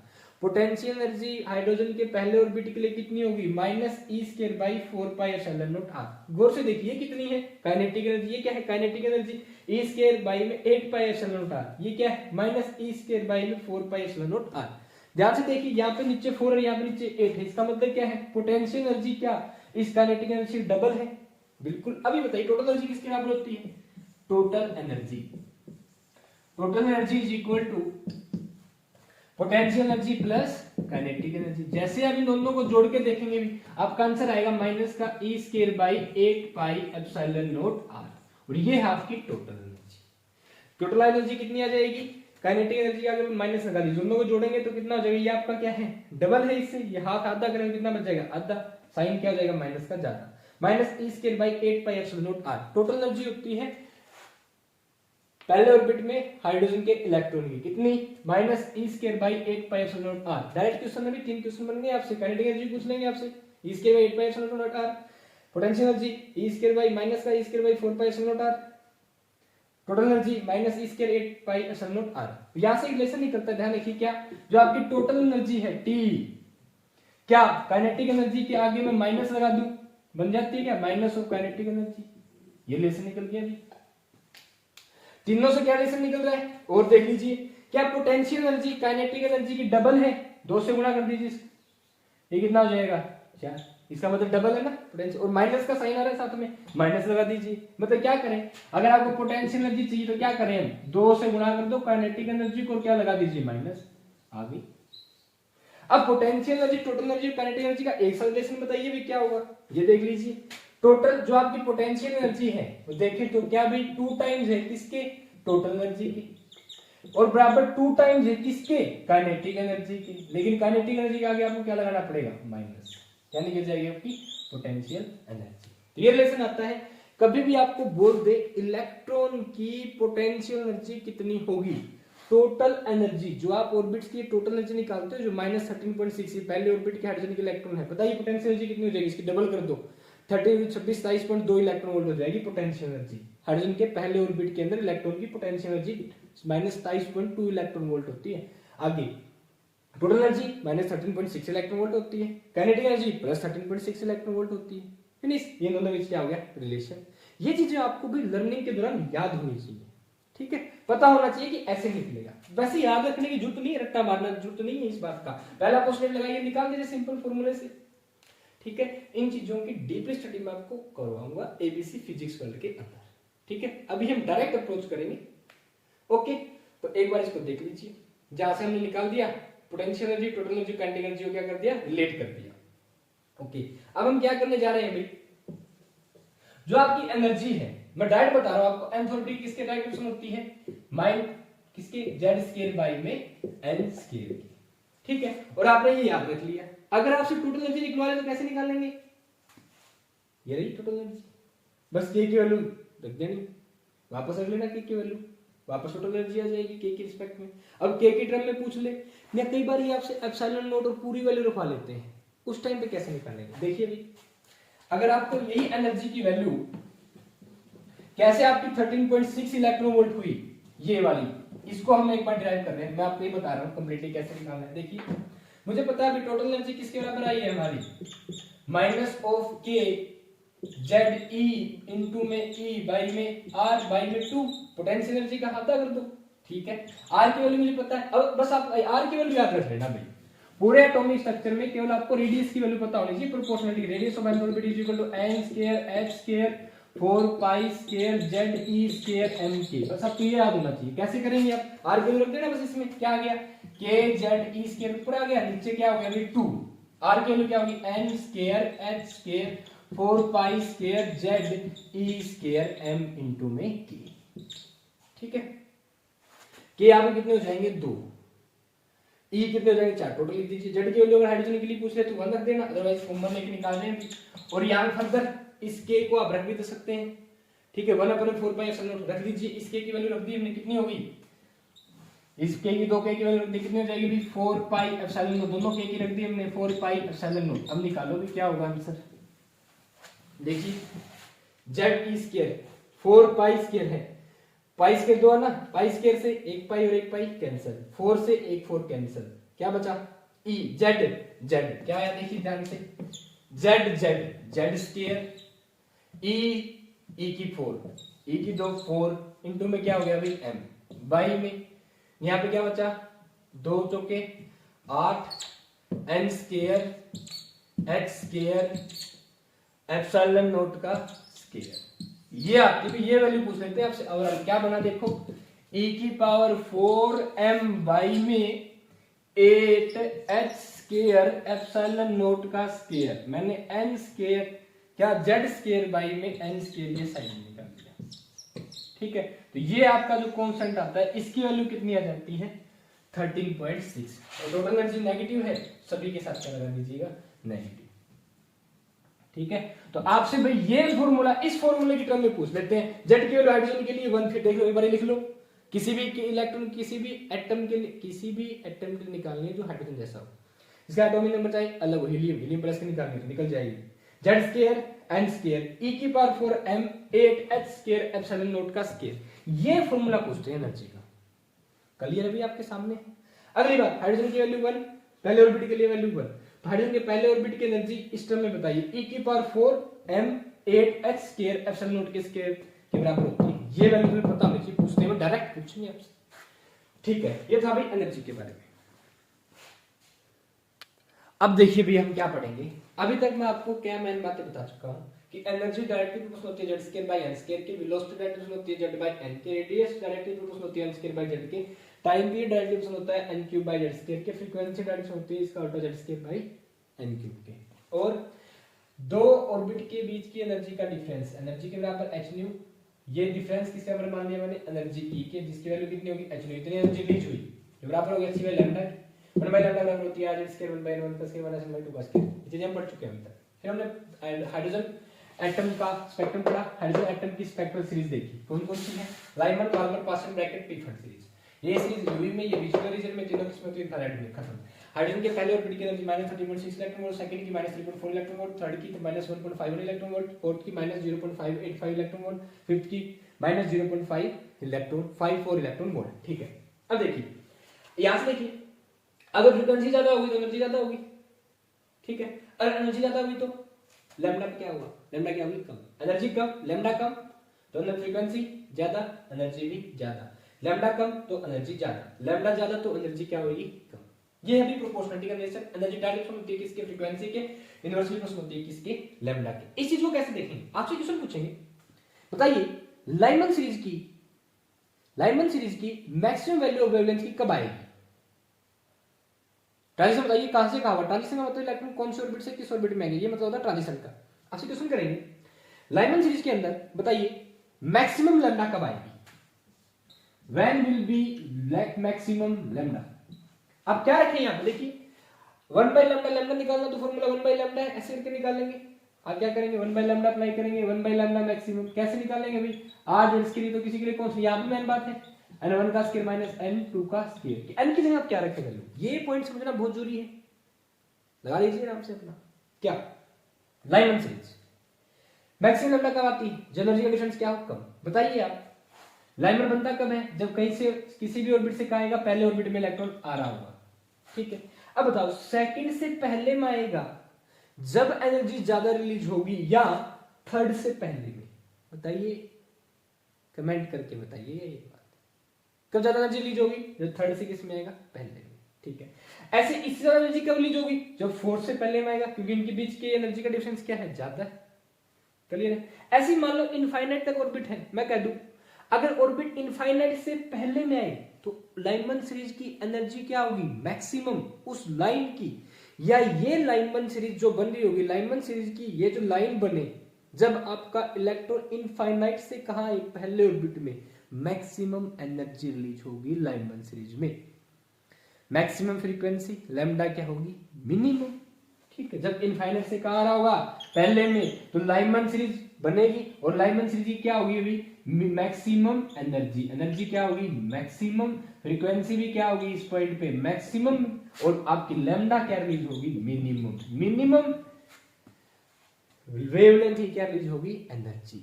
अगर सॉरी सही है, मिनिमम वेवलेंथ की क्या निकलेगी आपकी, वेवलेंथ, मिनिमम वेवलेंथ की एनर्जी आएगी यहाँ पे, ठीक है। और मिनिमम वेवलेंथ की एनर्जी क्या होती है, एनर्जी की वैल्यू ज्यादा होती है, वेवलेंथ क्या होगी उस टाइम पे, मिनिमम, तो सही बात है, मिनिमम वेवलेंथ की एनर्जी रिलीज होगी, इसमें किसने मिनिमम वेवलेंथ है उसकी एनर्जी रिलीज होगी, मतलब ये एनर्जी क्या होगी, मैक्सिमम। ये भी अंडरस्टैंड करने वाला टॉपिक है, यही चीजें एटॉमिक स्ट्रक्चर को ज्यादा इंपॉर्टेंट बनाती हैं, बाकी चीजें सभी याद कर लेते हैं पर ये कंसेप्ट समझना बहुत जरूरी होता है। अब देखिए मैक्सिमम वेवलेंथ कब आएगी, जब इलेक्ट्रॉन कहां पे आएगा, सेकंड से पहले में, क्यों, क्योंकि एनर्जी रिलीज ट्रांजिशन के दौरान क्या होगी, मिनिमम, जब सेकंड से आएगा एनर्जी क्या होगी, मिनिमम, तो फ्रीक्वेंसी भी क्या होगी, मिनिमम, वेवलेंथ क्या होगी इस टाइम पे, मैक्सिमम वेवलेंथ। ऐसे आपसे बाल्मर सीरीज के लिए पूछ सकते हैं, बताइए बाल्मर सीरीज के लिए मैक्सिमम वेवलेंथ कब रिलीज होगी, जब मिनिमम एनर्जी, बाल्मर में सेकंड में आता है, किससे, थर्ड से आए, थर्ड से मिनिमम होगी, तो बाल्मर के अंदर मिनिमम आपकी वेवलेंथ, मिनिमम वेवलेंथ पूछी है, सुनिए मैक्सिमम वेवलेंथ की बात कर रहे हैं, अगर बाल्मर की मैक्सिमम वेवलेंथ पूछी तो मिनिमम रिलीज होनी चाहिए एनर्जी, कहां से रिलीज होगी, जो थर्ड से किस में आएगा, सेकंड में, क्लियर है क्या।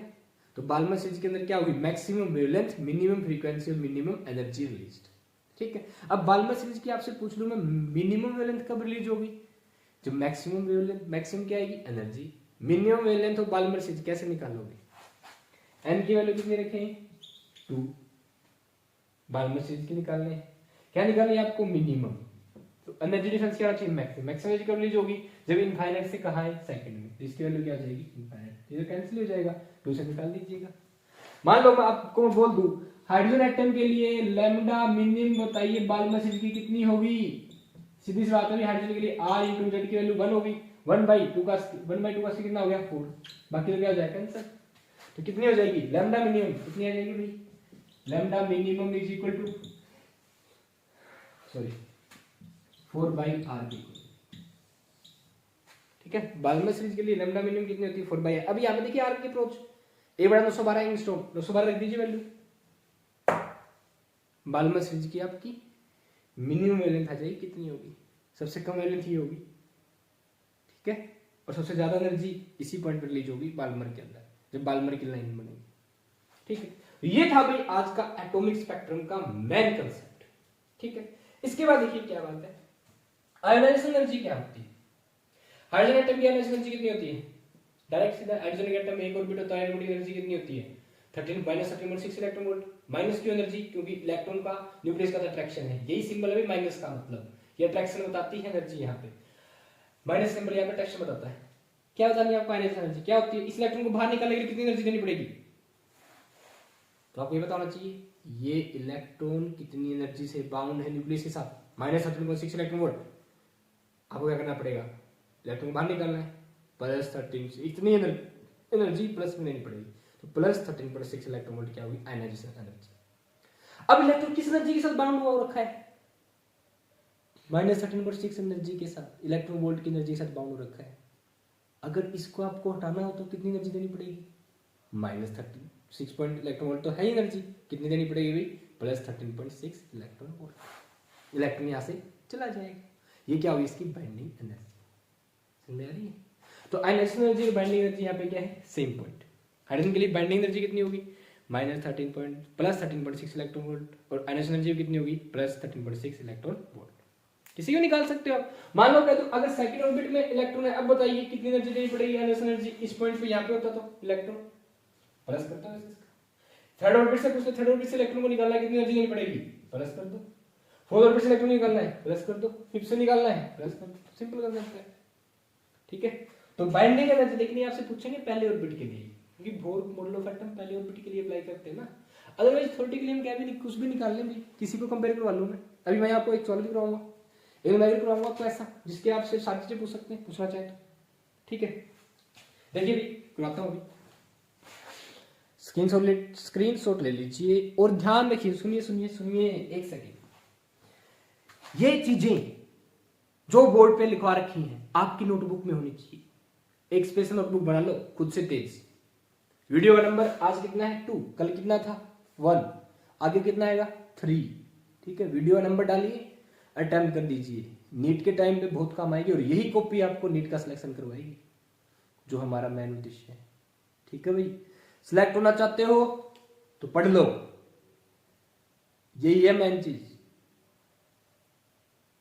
अदर चीजों में क्या रखा है, ठीक है। दाएं बाएं की बजाय डायरेक्ट फोकस होने रहेंगे, लिख डालिए। लीजिए गाइस, आप लोगों के लिए 4 न्यूमेरिकल रेडी, ठीक है। ये न्यूमेरिकल मैं आपको अटेम्प्ट करके दिखाऊंगा, जहां पे डायरेक्ट प्रोपोर्शनलिटी यूज करके बताऊंगा, ठीक है। कैसे निकालना आपको सब देखिए। फॉर एग्जाम्पल आपके लिए पहला क्वेश्चन है, पहले क्वेश्चन सुन लीजिए, फिर आप वीडियो पॉज करके इसको अपनी कॉपी में निकालिएगा, देखिएगा कि आंसर आपका मैच करता है या नहीं, ठीक है। बाई चांस मान लो मैं भी गलत निकाल दूं, ठीक है, तो आप मुझे कमेंट करके बताइएगा सर आपने ठीक निकाला है या गलत निकाला, ठीक है भाई। तो चलिए भी देखते हैं। पहला क्वेश्चन सुनिए क्या है, लिथियम का सेकंड ऑर्बिट, इसकी एनर्जी बताइए। एक्चुअल में लिथियम 2+ है, ठीक है, हीलियम प्लस है, क्योंकि हाइड्रोजन लाइक एटम एक इलेक्ट्रॉन होना चाहिए।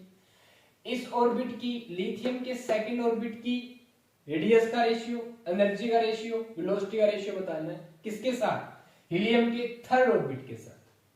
बताइए, वीडियो पॉज कर लीजिए, निकाल लीजिए। सबसे पहले रेडियस का रेशियो निकालिए, ठीक है। मुझे पता है रेडियस वैल्यू समथिंग किसके भाई, n²/z के। तो हाइड्रोजन लिथियम का n² पूछा, 2 दूनी 4, z कितना होता है 3, लिथियम का z कितना है 3, हीलियम का थर्ड के लिए पूछा है, हीलियम का n², थर्ड के लिए पूछा है n², 3 दिए 9, भाग में हीलियम का एटॉमिक नंबर कितना 2, निकालो भाई कितना हो गया 4/3 इनटू में 2 ऊपर 9, निकाल दीजिए। That is answer 8/27। कितना आएगा आंसर रेडियस के लिए 8/27। ओके, एनर्जी का पूछ ले तो भाई किसके एनर्जी होती है z²/n² की, ठीक है। मैं लिथियम की एनर्जी निकालूंगा सेकंड ऑर्बिट की, सेकंड लिथियम के लिए 3 z की वैल्यू 3 9, z² लिथियम सेकंड 2 दूनी 4, इसका रेशियो निकालना है हीलियम के थर्ड ऑर्बिट के साथ, हीलियम के थर्ड ऑर्बिट के साथ रेशियो निकालना है ना। हाँ, तो भाई सीधी सी बात है, रेशियो निकालेंगे किसके साथ, हीलियम के साथ। z² की वैल्यू हीलियम के लिए कितनी होगी 2 दूनी 4, थर्ड ऑर्बिट के लिए n² 9, ठीक है। निकाल दीजिए, ये क्या आ जाएगा रेशियो, डिवाइड करेंगे तो भाग कर दीजिए, कितना हो जाएगा 81/16, ठीक है। वेलोसिटी आप पूछते तो भाई z/n, z कितना है लिथियम का z 3, n कितना हो गया 2 पूछा है, सेकंड ऑर्बिट के लिए बोला है। हीलियम का z कितना है, हीलियम का 2, ऑर्बिट कौन सा है 3, पलटी मारिए, 3/2 इंटू में 2/3 कितना हो जाएगा 9/4। यहाँ से एक बात निकल गई होगी। अगर आप इसका स्केयर कर देते हैं तभी क्या बन जाती है आपकी एनर्जी, तो एनर्जी कितना आएगा 81/16। अगर कोई बोल दे लिथियम के सेकंड ऑर्बिट और हीलियम के तीसरे ऑर्बिट की वेलोसिटी का रेशियो है 9:4, आप लोग एनर्जी का रेशियो बताइए कितना होगा, सोचने की जरूरत नहीं है, सीधा स्केयर कर दीजिएगा 81/16 नहीं आएगा। डन। सेकंड क्वेश्चन है हीलियम की एनर्जी बताइए, कैसे बताएंगे? एक्चुअली में हीलियम प्लस की पूछेगा आपसे, ठीक है, हाइड्रोजन लाइक एटम की तरह। हीलियम प्लस की एनर्जी बताइए, पॉज कीजिए वीडियो, बताइए, सुनिए क्या होगी।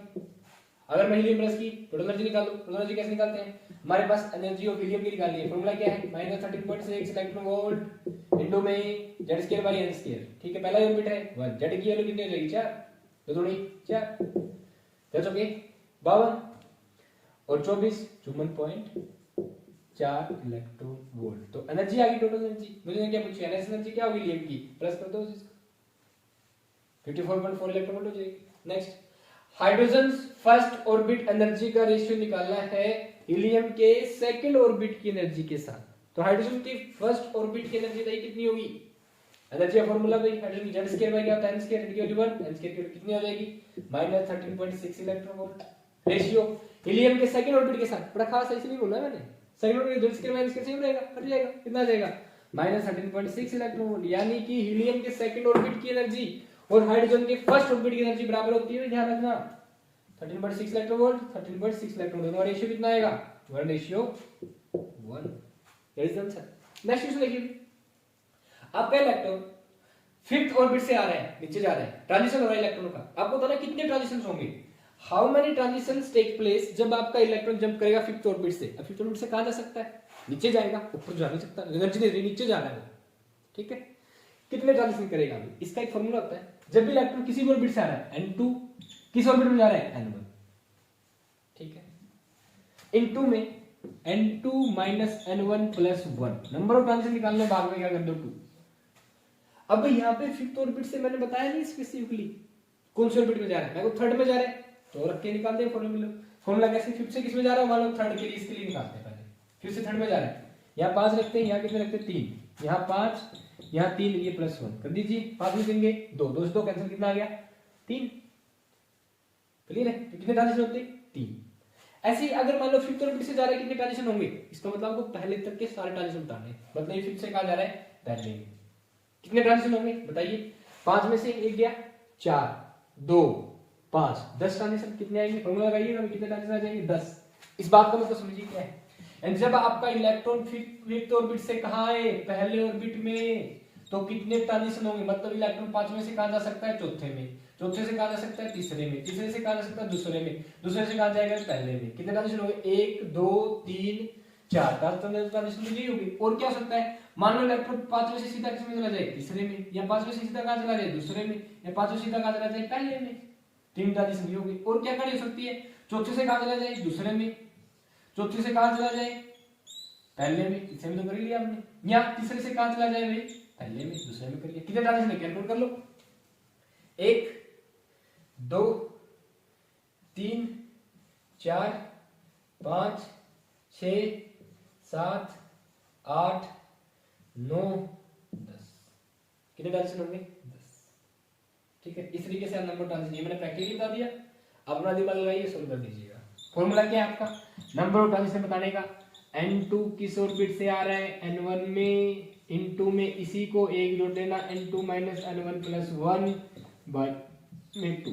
अब नंबर ऑफ ट्रांजिशन का मतलब सुन लीजिए क्या है, बोला अगर 10 ट्रांजिशन हो रहे हैं, इसका मतलब 10 प्रकार की एनर्जी रिलीज हो रही है, ठीक है। अलग अलग एनर्जी कितनी रिलीज होंगी 10, अगर 10 एनर्जी रिलीज होती है, फ्रीक्वेंसी कितनी आएंगी, कितनी प्रकार की फ्रीक्वेंसी होंगी 10, और कितनी प्रकार की वेवलेंथ होगी 10। तो 10 ट्रांजिशन के कारण 10 प्रकार की एनर्जीज निकलेंगी, 10 प्रकार की फ्रीक्वेंसी निकलेंगी, और 10 प्रकार की क्या होंगी वेवलेंथ, देखो इनका ग्रुप बन जाएगा, ठीक है। इसे जब भी एक लाइट का सोर्स, जैसे एक लाइट का सोर्स यहाँ पे लगा हुआ है, ठीक है, ये कितनी प्रकार की एनर्जी दे रहा है, अलग अलग वेवलेंथ की एनर्जी दे रहा है। इसलिए आपको क्वेश्चंस में जनरली पूछेंगे, वो आपको मोनोक्रोमेटिक लाइट का सोर्स देंगे आपको। मोनोक्रोमेटिक लाइट का मतलब है एक ही वेवलेंथ, यानी एक ही एनर्जी, मतलब एक ही ट्रांजिशन हो रहा है। समझ में आ रहा है क्या, ठीक है। अब मैं आपको ये बताऊंगा भी, अब एटॉमिक को जो एटॉमिक कंसेप्ट है, एटॉमिक से क्या रिलीज होती है एनर्जी, जब इलेक्ट्रॉन अपर ऑर्बिट से लोअर ऑर्बिट में आता है। इसी एनर्जी को हम है ना फोटो इलेक्ट्रिक इफेक्ट में यूज कर सकते हैं, ठीक है, जहां पे आइंस्टीन की इक्वेशन आती है। अभी बताऊंगा, जस्ट देखिए भाई,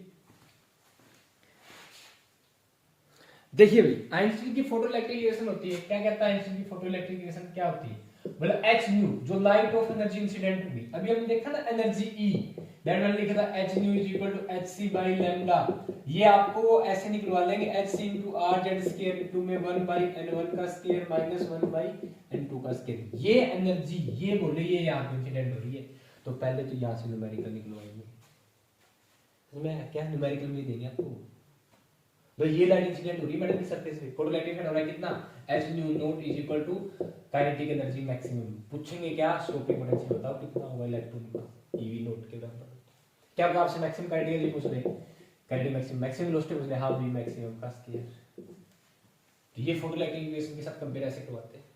और क्या करते हैं भाई, बोले ये जो एनर्जी रिलीज हो रही है ना, ठीक है, हो गई, इससे कारण इलेक्ट्रॉन कितनी काइनेटिक एनर्जी मिल रही है, ये इसके साथ भी कंपेयर करवा लेते हैं, हाफ एम वी मैक्सिमम का स्क्वायर, बताइए कितनी होगी, ठीक है, या जो आपकी एनर्जी रिलीज होती है ना वो इतनी, मान लो यहां से कितनी एनर्जी रिलीज हो रही है आपकी, इतनी काइनेटिक एनर्जी मैक्सिमम क्वेश्चन दे देंगे, इसी को कैसे दे देंगे, बोले ये जो आपकी मैक्सिमम काइनेटिक एनर्जी, इतनी एनर्जी रिलीज हो रही है जैसे इलेक्ट्रॉन का ट्रांजिशन हो रहा है कहां से, फोर्थ से थर्ड ऑर्बिट में, हाइड्रोजन एटम में, इलेक्ट्रॉन की काइनेटिक एनर्जी इतनी है, जब आपकी एनर्जी रिलीज हो कितने के बराबर हुई, जब ट्रांजिशन कहां से हो, फोर्थ से थर्ड ऑर्बिट में, हाइड्रोजन एटम की, ठीक है, या भाई आपसे इसी क्वेश्चन का बना देंगे, हाइड्रोजन एटम जगह बना कर देंगे, मतलब वेलोसिटी पूछना चाहेंगे ना, ये मैक्सिमम पूछना चाहेंगे, इतनी एनर्जी, इतनी वेलोसिटी है, पहला क्वेश्चन क्या देखिए,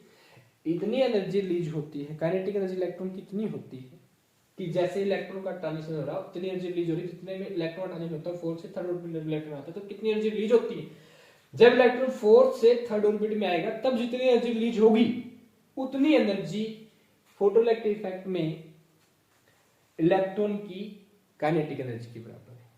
तो बताइए इलेक्ट्रॉन की मैक्सिमम एनर्जी कितनी होगी, ये क्वेश्चन पूछ लो, मैक्सिमम एनर्जी तो निकाल दो, मैक्सिमम वेलोसिटी कितनी होगी पूछेंगे, यहां से निकालना भाई, ये निकालना पहले, मास ऑफ इलेक्ट्रॉन बता दो कितने होते हैं, देख लो मास ऑफ इलेक्ट्रॉन कितना होता है, 9.1 × 10⁻³ किलोग्राम यूज करना पड़ेगा, अंडर रूट करेंगे तब निकालेंगे, ये इसका मैक्सिमम बेहतरीन सॉल्व बन सकता है भाई, जो लेंथ की कैलकुलेशन के साथ आपसे पूछ सकते हैं, ठीक है, पर जनरली अब की बार भाई सिंपल से कंसेप्चुअल क्वेश्चन पूछेंगे, आपको वोल्टेज बोल देंगे इतना स्टॉपिंग पोटेंशियल है, kinetic energy 5 volt stopping potential, kinetic energy कितनी हो जाएगी 5 electron volt, maximum kinetic energy कितनी हो जाएगी 5 इलेक्ट्रॉन वोल्ट, खत्म, 5 electron volt maximum kinetic energy, stopping potential कितना लगाना पड़ेगा 5 वोल्ट,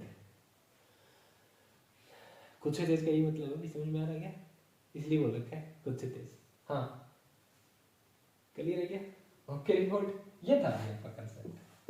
अब समझिए मास ऑफ इलेक्ट्रॉन कितना होता है, that is 9.1 × 10⁻31 kilogram, mass of proton that is 1.673 × 10⁻27 kilogram, mass of neutron that is 1.675, थोड़ा ज्यादा था प्रोटॉन से, × 10⁻27 किलोग्राम। चार्ज पूछे तो इलेक्ट्रॉन में कितना होता है, charge on electron E minus E होता है, बेस यूनिट ऑफ चार्ज के बराबर कितनी होती है 1.602 × 10⁻19 coulomb. Charge on proton, proton में चार्ज प्लस E होता है, that is equal two plus 1.602 × 10⁻19 coulomb. और अपना न्यूट्रॉन तो भैया जीरो, चार्ज कितना होता है जीरो, मास कितना होता है 1, एटॉमिक नंबर कैसे, मतलब हम रिप्रेजेंटेशन कैसे करते हैं किसी भी एलिमेंट की, जीरो न्यूट्रॉन की रिप्रेजेंटेशन जो होती है, प्रोटॉन के लिए करें तो 1p1, इलेक्ट्रॉन के लिए करें तो -1e0, सिंपल है, समझ में आ गया। तो ये था भी ऑल अबाउट एटॉमिक स्ट्रक्चर, ठीक है। फिर भी एटॉमिक स्ट्रक्चर में अब कुछ रह गया होगा तो मैं आपको स्पेशली यही खुद से तेज 0002 से वीडियो आ जाएगी, एक 22 से आएगी, खुद से तेज 0002 मतलब वो एटॉमिक स्ट्रक्चर रिलेटेड जो भी वीडियो आएगी, मतलब देखिए जो भी वीडियो हम खुद से तेज में बना रहे हैं ना उसका फर्दर कंसेप्ट क्या रहेगा, 0001 आ गई, तो अब अगर मुझे माइक्रो ह्यूमन वेलफेयर के बारे में कुछ वीडियो बनानी है तो 0011 आएगी, डायरेक्ट ऐप पुट कीजिए, सर्च कीजिए गूगल पे खुद से तेज 0001, क्लियर पता चल जाएगा माइक्रोब्स इन ह्यूमन वेलफेयर। आगे मॉडिफिकेशन करूंगा माइक्रोब्स इन ह्यूमन वेलफेयर में तो खुद से तेज 00011 और लगातार भरिएगा भाई क्रोम पे, गूगल पे या क्रोम पे डायरेक्ट सर्च करेंगे आपको वीडियो मिल जाएगी सीधी की सीधी डायरेक्ट लिंक। Okay report. अब सुनिए भी, ये हमारी सेकंड वीडियो किसके लिए है, एटॉमिक स्ट्रक्चर के लिए। कोई मॉडिफिकेशन करेंगे तो खुद से तेज 00022, एक और मॉडिफिकेशन करना चाहेंगे तो 0002222 00022, ये रहेगा पैटर्न। अब एक और है भाई एक्सरे का, एक्सरे के बारे में और देख लीजिए थोड़ा सा, बस ज्यादा नहीं, वैसे तो हो गया हमारा फाइनल। एक्सरे के बारे में और देख लो जल्दी से, क्या है, दो प्रकार की एक्सरे रिलीज करेंगे हम। देखिए भाई सुनिए क्या है एक्सरे रिलीज। ये आपका न्यूक्लियस, इसके चारों तरफ ऑर्बिट के अंदर क्या, इलेक्ट्रॉन, दो, अगले में कितने हो जाएंगे, 8 इलेक्ट्रॉन हो जाएंगे। दो प्रकार की एक्सरे रिलीज होती है, एक होती है कंटिन्यूअस एक्सरे। कंटिन्यूअस एक्सरे कैसे बनती है, कैसे रिलीज होती है कंटिन्यूअस एक्सरे, ध्यान रखिए। क्या एक्सरे रिलीज, एक्सरे को एमिट करवाने के लिए, एक्सरे जनरेट करने के लिए हम क्या करते हैं सुनिए। एक भारी न्यूक्लियस के ऊपर, एक भारी एटॉमिक नंबर वाले, यानी एक लार्ज एटॉमिक नंबर वाले, मास वाले, एटॉमिक मास वाले एलिमेंट को हमने ले लिया, उसके ऊपर क्या छोड़ दिया, इलेक्ट्रॉन छोड़ दिया। अब ये कोई इलेक्ट्रॉन आता है पार्टिकुलर एनर्जी के साथ, मतलब यहाँ पे इसकी काइनेटिक एनर्जी कितनी है, हाफ ऑफ v1 मैक्सिमम का स्केल, और आए इस एटम के हैवी न्यूक्लियस के पास से निकल जाए, ठीक है। तो भाई यहाँ से आपका इलेक्ट्रॉन जैसे यहाँ से जा रहा होगा, इलेक्ट्रॉन का अट्रैक्शन इसकी तरफ बढ़ेगा, आपका इलेक्ट्रॉन सीधे जाने की बजाय थोड़ा मुड़ जाएगा। अब यहाँ पे जब इसको अट्रैक्ट करता है तो इलेक्ट्रॉन थोड़ा रिटार्ड हो जाता है, इसी एनर्जी से रिलीज होती है भाई एक्सरे। कौन सी एक्सरे रिलीज होगी, हम कंटीन्यूअस एक्सरे। वो क्या होती है, कंटीन्यूअस एक्सरे। एक होती है आपकी कैरेक्टरिस्टिक्स एक्सरे, वो कब रिलीज होती है, जब आपका ये इलेक्ट्रॉन आ रहा है और यहाँ पे कोई एक इलेक्ट्रॉन है, ये इस इलेक्ट्रॉन को पहले क्या करते हैं, यहाँ से बाहर निकालते हैं, इससे टकराया इलेक्ट्रॉन बाहर निकल गया, जैसे टकराया इलेक्ट्रॉन की एनर्जी कम हो गई, ये खुद वाला एक इलेक्ट्रॉन बाहर निकाल दिया इसने, पहली बात कुछ एनर्जी ले गया, कुछ एनर्जी जैसे ही टकराया इसी टाइम पे एनर्जी क्या हो जाएगी, थोड़ी बहुत loss as in the form of heat होती है, ठीक है। एक्सरे कब रिलीज होगी, देखिए ये इलेक्ट्रॉन यहाँ से बाहर जा चुका है, ये इलेक्ट्रॉन खुद यहाँ चला गया, मतलब जो इलेक्ट्रॉन टकरा रहा था वो तो यहाँ चला गया, और जो जिसको जिससे टकराया है वो बाहर निकाल दिया। अब क्या यहाँ पे वैकेंट स्पेस बन गया है। अब जो हायर ऑर्बिट में इलेक्ट्रॉन कहाँ जाएगा, नीचे। जब ये इलेक्ट्रॉन अपर से लोअर ऑर्बिट में जाएगा, अभी यही सीखा हमने, एनर्जी क्या होगी, एमिटर किस फॉर्म में रिलीज होगी, एक्सरे की फॉर्म में। ये क्या होगी आपकी भाई कैरेक्टरिस्टिक्स एक्सरे। दो प्रकार की एक्सरे होती है, कंटीन्यूअस एक्सरे और कैरेक्टरिस्टिक्स एक्सरे। कैसे प्रोड्यूस होती है आपको पता चल गया आई थिंक। हेनरी मोजले ने जो अपना ला दिया था ना, उसमें एक बात बताई थी, सुनिए क्या, जो फ्रीक्वेंसी का जो अंडर द रूट होता है ना, डायरेक्टली पोजीशन होता है किसके, z माइनस में b के स्केयर की, और b क्या है जहां पे कांस्टेंट, जो आपकी पहले ऑर्बिट के लिए कितना होता है 1 रखते ना। यहां से पता चला था कि जो फ्रीक्वेंसी का under oh sorry square root, मतलब स्केयर रूट लिख दिया ना हमने यहाँ पे, तो यहाँ पे ऐसे आएगा। एटॉमिक नंबर क्या होता है, डायरेक्टली प्रोपोर्शनल, और हर एलिमेंट के लिए उसने देखा ये बात, ये जो फ्रीक्वेंसी देख रहा था रेज की एनर्जी रिलीज हो रही थी, उनकी फ्रीक्वेंसी का जो अंडर द रूट था ना, वो डायरेक्टली प्रोपोर्शनल था किसके, एटॉमिक नंबर की। तभी से आपका तो आया नोटिफिकेशन पीरियोडिक टेबल में कि जो एलिमेंट्स की केमिकल और फिजिकल प्रॉपर्टीज है, ये periodic function of the atomic number, ठीक है। मॉडर्न लॉ क्लियर है क्या, क्या था पीरियोडिक टेबल का, modern law of periodic table यही था कि आपके जो एलिमेंट्स हैं इनकी प्रॉपर्टीज किस पे बेस्ड है, एटॉमिक नंबर पे, जो हेनरी मोजले ने बताया था ये स्टडी करके। फ्रीक्वेंसी का अंडर रूट डायरेक्शन किसके, z माइनस b की, जबकि एटॉमिक नंबर b क्या है, कांस्टेंट है नंबर ऑफ ऑर्बिट के हिसाब से, पहले ऑर्बिट के लिए 1, दूसरे ऑर्बिट के लिए सेकंड, ऐसे। फ्रीक्वेंसी, तो फ्रीक्वेंसी का फ्रीक्वेंसी एक्सटेंशन हो जाएगी भाई z माइनस b के स्केल, ये बात लिखी थी। This was all about atomic structure, खुद से तेज वीडियो 0002, ठीक है भाई। अब ध्यान दीजिए हल्का सा, अगर आपको नीट क्रैक ही करना है तो खुद से तेज वीडियो आपके लिए मोर देन सफिशिएंट है, ठीक है।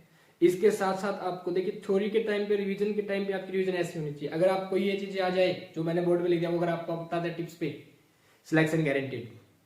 ओके बोर्ड, अगली बात, हर वीडियो को कॉपी में बनाइए, नंबर डाल दीजिए 0001, खुद से तेज कॉपी के ऊपर हेडिंग लिखिए, कॉपी लेके आइए, खुद से तेज वीडियो पहली 0001 माइक्रोसिनियम, फिर दूसरी खुद से तेज एटॉमिक स्ट्रक्चर, डन। ये मैथड रहेगा। ऐसे आगे तीसरी, और ध्यान दीजिए जैसे जैसे वीडियोस बनती जा रही है, पहली वीडियो को 3 बार रिवाइज कीजिए, फिर अगली वीडियो 3 बार, अब तीसरी वीडियो पे जाने से पहले पहली वीडियोस को एक बार रिवाइज कर दीजिएगा, तीसरी वीडियो को 3 बार, जैसे चौथी वीडियो आई, चौथी वीडियो को 3 बार रिवाइज करके पहली वीडियो उसको वापस एक बार रिवाइज कर दीजिएगा। अगली वीडियो 5वीं वीडियो पे जाने से पहले चारों को फिर एक बार रिवाइज कर दीजिएगा, फिर 5वीं को 3 बार। अगर ये पैटर्न आपने रखा, आपके सिलेक्शन को कोई नहीं रोक सकता, आप खुद भी नहीं। बस पेपर में बैठ भी जाओगे ना, टिक भी करोगे ना भी, तो भी राइट आंसर हो जाएंगे। और एनटीए के आपके 115 पेपर वेट कर रहे हैं आपका, कॉलेज भी वेट करेगा फिर आपका, ध्यान रखना ये बात, ठीक है। हाँ भाई, ओवरऑल अगर आपको वीडियो पसंद आई हो, लाइक कीजिए, शेयर कीजिए, चैनल को सब्सक्राइब कीजिए, और हाँ, व्हाट्सएप पे स्टेटस भी लगाइएगा अगर आपको सच में पसंद आई हो, अच्छा लगा हो कि आपका सिलेक्शन हो सकता है इस बेस पे, अगर आपको ऐसा लगता है तो। All the very very best. हंसते रहिए, मुस्कुराते रहिए और पढ़ते रहिए। जय माता।